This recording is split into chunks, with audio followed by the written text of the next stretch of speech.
नमस्कार. आज स्वामी समर्थांचा प्रकट दिन, ज्या दिवसाची आपण वर्षभर वाट पाहतो तो दिवस. खरंच सकाळपासून मन एवढं प्रसन्न होतं, उत्साह होता ना की कधी तो दिवस आणि कधी उठून पटापट तयारी करायची असं झालं होतं. आणि त्यात सोनेपे शिवागा म्हणून माझ्या मैत्रिणीच्या घरी स्वामींचा भंडारा होता. एवढं सुंदर तिने केलं आहे ना, म्हणजे मी पुढे व्हिडिओसुद्धा जोडल्या, त्याची क्लिप्सही जोडल्यात. खरंच मी माझं भाग्य समजते की तिने मला बोलवलं आणि तो दिवस, तो क्षण मला मिळाला स्वामींची सेवा करण्याचा. खूप छान वाटले तिच्याकडे जाऊन. सो मला पहिली देवांची इकडे माझी पूजा वगैरे आटपून देवांना नैवेद्य दाखवून मला तिच्या घरी पोचायचं होतं. त्यासाठी मी पहिली देवपूजा करून घेतली.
नमस्कार. वारंवार साष्टांग दिवस केला वास मग एवढी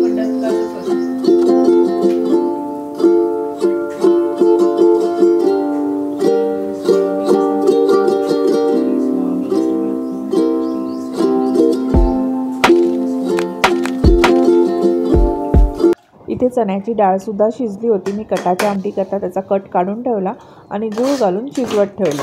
अशी कामे आपण प्लॅनिंग करून पटापट केली ना की झटपट होऊन जातात. त्याचबरोबर आमच्या घरातल्यांना भूक लागली होती, सकाळची वेळ होती, नाश्ता तर पाहिजेच. त्याच्यामुळे पटापट म्हटलं पोहेच होता तर म्हटलं पटकन पोहे करून देऊया, म्हणजे कसं झटपट सगळी कामं होती. सो मी एका बाजूला ते शिजवत ठेवलेलं आणि दुसऱ्या बाजूला मी पोहे बनवत ठेवले. दोन्ही कामं माझी सायमल्टेनियसली चालू होती. बघू शकतात माझे इथे पोहेसुद्धा रेडी झाले आहेत. पटापट मी डिशमध्ये सर्व करून पहिले पोहे मुलांना आणि खाऊ दिले.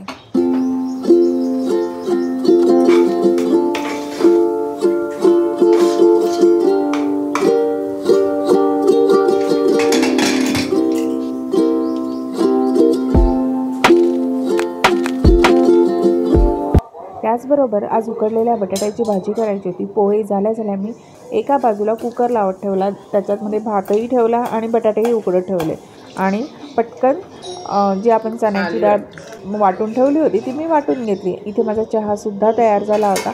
पटकन चहा प्याली छान मस्तपैकी. बटाट्याची भाजीसुद्धा करून घेतली. त्याचबरोबर कटाची आमटीसुद्धा माझी रेडी झाली होती.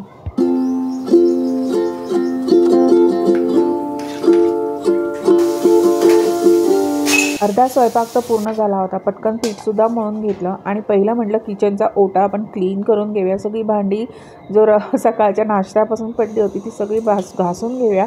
सो पहिला मी किचनचा ओटा मस्तपैकी क्लीन केला आणि पुरणपोळ्या करून घेतल्या. आणि पुरणपोळ्या झाल्यावर नैवेद्याचं ताट तयार केलं आणि माझ्या स्वामींना आणि देवांना नैवेद्य अर्पण करून घेतला.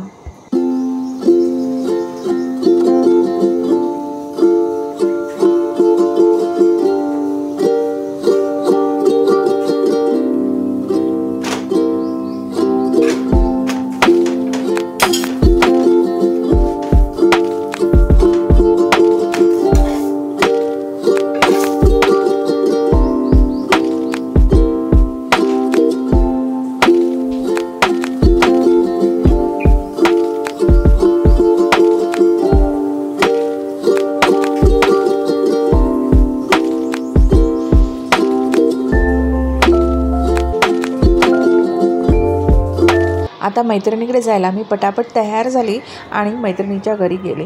आता याच्या पुढचे व्हिडिओ तुम्हाला तिच्या घरातले स्वामींच्या भंडाऱ्यातले बघायला मिळतील. नक्की पहा. हा व्हिडिओ तुम्हाला कसा वाटला नक्की शेवटपर्यंत पहा. आवडला असेल तर लाईक आणि शेअर सबस्क्राईब करायला सुद्धा विसरू नका. भेटूया अशाच नवीन व्लॉगमध्ये. तोपर्यंत तुम्ही तुमची काळजी घ्या.